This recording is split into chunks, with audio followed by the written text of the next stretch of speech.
Studying for 17 hours a day when you have 24 hours in a day does not seem healthy to me. When I first started my YouTube channel, I wanted to be a med school YouTuber. I remember feeling very inspired by the med students that were already on YouTube at that time, but just didn't see very many Black British female med school YouTubers, and I kind of wanted to fill that gap. So I tried. I made a couple of videos about it and I was really enjoying it. But when it came to making videos about studying in particular, you know, how I study for XYZ, study with me videos, I felt massively intimidated by the content that was already on YouTube.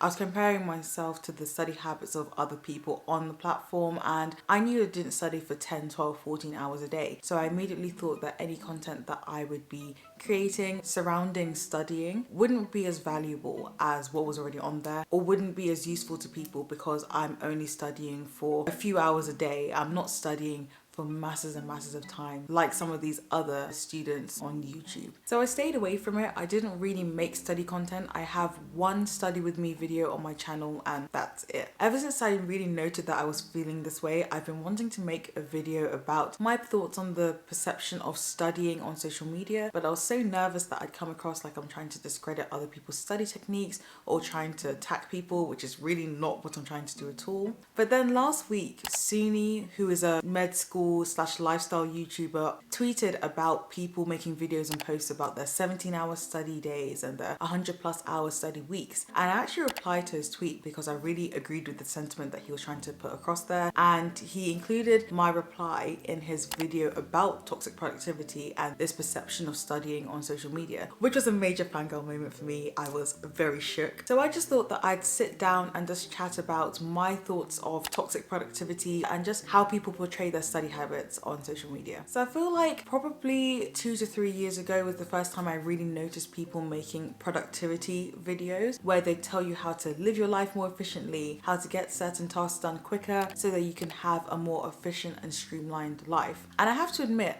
initially, I quite liked this niche. It felt kind of life hacky but practical. They were giving tips on how to actually be efficient and smart with your time so that you have time to do other things in your life. I liked it. But over the last couple of years, I feel like this niche is kind of metamorphosized into something else. Something with the potential to be quite dangerous and toxic to the viewers of this content. I've noticed this particularly in the study tube or the study gram content on YouTube and Instagram. And of course, you know, being a medic, I've noticed this a lot in medical student circles as well. All of a sudden, I started seeing videos titled 18-hour study weeks, what it took to be successful in med school, and how I study for 100 hours plus a week without getting burnt out. And even as a medical student who's been in medical school for almost 4 years now, I started to feel really bad about my own study habits. I started to look at these titles on YouTube and these posts on Instagram and really doubt the level of commitment I even had to medicine. I started to really ask myself whether I'm actually working hard enough to deserve to be in medical school. And this is me as a medical student,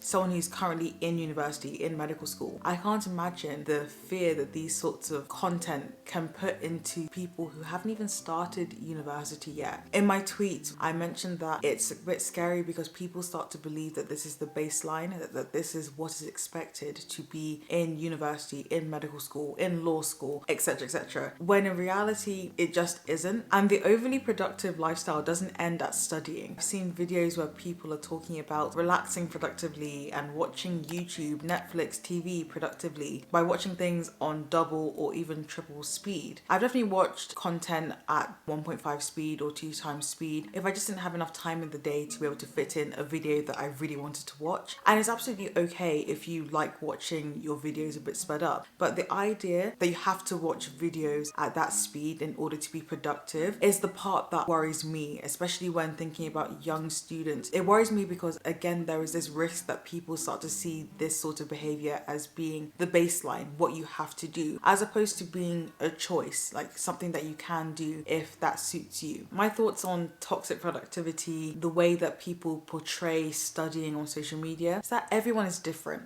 Everyone studies in different ways. Everyone relaxes in different ways. People have different thresholds for how long they can study, how long they can watch lectures, read textbooks, test themselves on content, and just be productive, I guess. There is no right or wrong way to study. Studying for X amount of hours every single day won't necessarily guarantee you success, because it depends on how well you take in that knowledge, how well you understand that content for yourself. And that's a very personal thing. People can give tips that may help or may have been tried and tested and worked for X number of people, but that doesn't mean it's necessarily going to work for you. So using that, you don't have to study for 17 hours a day to be successful in university. Certain people may have a higher threshold for how long they can study in a day, and that's absolutely fine. As long as everyone's paying attention to their bodies and to their mental health and making sure that they're staying healthy and happy, absolutely okay. However, it does come a line where it seeps into unhealthy practices, in my opinion. Studying for 17 hours a day when you have 24 hours in a day does not seem healthy to me, and is definitely not what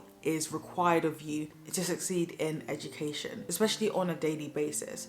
That is the perfect way to lead yourself to burnout. If you can study for a long period of time without being burnt out, that's great, but by no means is this the only way to be successful in university or in education or just in life generally. It's down to the way that works for you, and I don't want anyone to ever think that, oh, just because I'm not studying for XYZ hours a day means that I'm not going to be successful. I mean, you have to study. For most people, studying is a prerequisite to doing well in education, but the way that you choose to study is completely down to what works for you. Don't feel pressured into studying in a particular way or for a particular length of time because that's what certain people on YouTube are portraying. I think it's important to remember that not everyone tells the whole truth on social media. People often portray themselves to be a bit more of a caricature of themselves as opposed to their true selves on social media. The person that's posting the 100-hour-a-week study video may not actually do that every single week, and you pushing yourself to try and be like that, especially if your body can't handle it, is more damaging than you just saying that I'm going to study for less hours a week but do it consistently. Through trial and error, trial and improvement, you'll find the method that works for you. You should just try and stick to that for as long as it works. Don't feel that you have to study for extended periods of time, especially when your body is telling you that you shouldn't be. Your body's telling you that you're tired, or that you know in yourself that you want to see your friends and family. Don't force yourself to study excessively because you think that that's what you have to do. As for living your life productively outside of studying, with like the relaxing productively, again, I'll reiterate, if you want to watch your videos at 2 times speed, 3 times speed, that's absolutely fine if that's the way that you're happy with consuming your content. Just make sure that you're not doing it because you feel like this is the only way to be successful, and to use your time wisely. Rest and relaxation is very important. Make sure that you're treating yourself well as well. This is personally why I love some of the newer content creators that are coming up in like the study, med school niches. All of a sudden we're seeing people who are accurately telling us about their lives, the work side and the play side, and I really appreciate that. I think if I could have seen that sort of portrayal on social media when I was in first and second year of university, it would have done me absolute wonders and probably minimized the effect of imposter syndrome that I felt in those years. But yeah, that's just my opinion. Feel free to leave your opinion down in the comments. I absolutely love it when you guys tell me whether you like agree or disagree with points I make in my videos. Once again, I'm not coming for anybody. I'm not saying that anyone isn't allowed to study the way they want to. I'm just emphasizing that there is no one size fits all when it comes to studying and living your life in an effective and productive way. Everyone is different. Everyone's bodies need different things, and you do not have to push yourself past your threshold to be able to succeed. Hopefully you guys enjoyed this video. If you liked it, feel free to give it a big thumbs up and subscribe if you haven't already, and I'll see you guys in the next video. Bye!